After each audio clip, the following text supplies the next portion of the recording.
सर्दियों के आते ही हम हाउस वाइफ में सबसे बड़ी टेंशन हो जाती है कपड़ों को लेके। मैंने भी आज सुबह सारे अपने कपड़े निकाल लिए, बच्चों के कपड़े गर्म निकाल लिए और कंबल वगैरह जिनके खोल वगैरह धो के इनके ऊपर चढ़ाना है।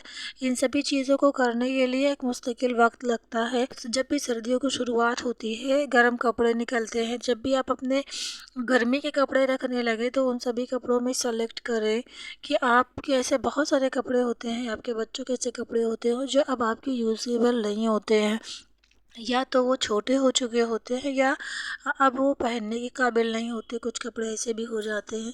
इनको इसी वक्त हटाने का यही टाइम होता है कि आप अपनी वार्डरोब से, आप अपनी अलमारी से हटा दें। इससे जगह भी बचती है और आपके पास फालतू की चीज़ें भी नहीं रहती हैं। कुछ ऐसी चीज़ें भी हमारे पास होती हैं जो हमारी ज़रूरत से ज़्यादा होती हैं। अगर वो अच्छी कंडीशन में है और हमारे इस्तेमाल में कभी कभी आती हैं, ज़्यादा हम उनका इस्तेमाल नहीं करते हैं। तो हमारे हदीस में है कि अल्लाह तबारक व तआला कहता है कि अगर आप अपने घर में जमा करके रखते हैं चीज़ों को, तो आपके घर की बरकत रुक जाती है।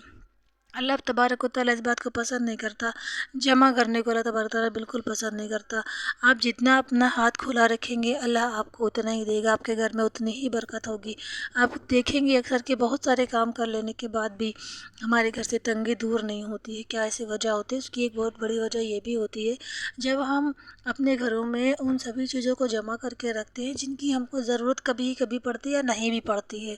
इन सभी चीज़ों को ज़रूरतमंदों को दें, जल्दी से जल्दी अपने घरों से निकालें। चाहे हमारे शादी ब्याह के कपड़े हों, बहुत अच्छी कंडीशन में होते हैं, बस बार बार उसको देखते हैं फिर रख देते हैं, फिर देखते हैं फिर रख देते हैं। ऐसा बिल्कुल भी ना करें। जो चीज़ आपके पास यूज़ेबल नहीं है, जिसका आप यूज़ नहीं करती हैं, सालों साल बस वही जगह पे पड़ी हुई हैं, उनको आप निकालें और किसी ज़रूरतमंद को दे दें। वो उसके काम आएगी। आपके पास रख के उससे कोई भी फ़ायदा नहीं, आपकी जगह भी गिरी हुई है। इससे आपके घर की बरकत रुकती है।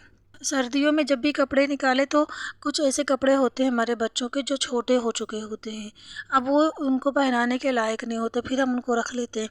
ऐसा बिल्कुल ना करें। कपड़ों को हटाते जाएं, जो इस्तेमाल के नहीं हैं वो अपनी ज़रूरतमंद को देते जाएं। तो अब अल्लाह तबारक व तआला और भी देगा और इससे आपके घर ऑर्गेनाइज भी रहता है। जो चीज़ें यूज़ की हैं वो रखेंगे तो आपकी जगह भी कम गिरती है। और आपके ऐसे देखेंगे आप अपने बेडरूम में, स्टोर में, किचन में फालतू की चीज़ें, बेकार की चीज़ें पड़ी होती हैं जो हमारे यूज़ की नहीं होती हैं। हम उनका कभी भी यूज़ नहीं करते, बस हमारे घर में एक कोने वो चीज़ बनी होती है। ऐसा बिल्कुल ना करें। अपने घर की चीज़ों में देखिए कि जो चीज़ आपके इस्तेमाल की है बस उसको अपने पास रखें। नहीं इस्तेमाल की हो रही है, अच्छी कंडीशन में है, किसी के यूज़ के काबिल है, तो फ़ौरन उसको दें। अपना हाथ खुला रखें, किसी के काम आएगी और आपके पास उसका कोई भी यूज़ नहीं हो, बेकार ही पड़ी हुई है, जगह भी गिरी हुई है।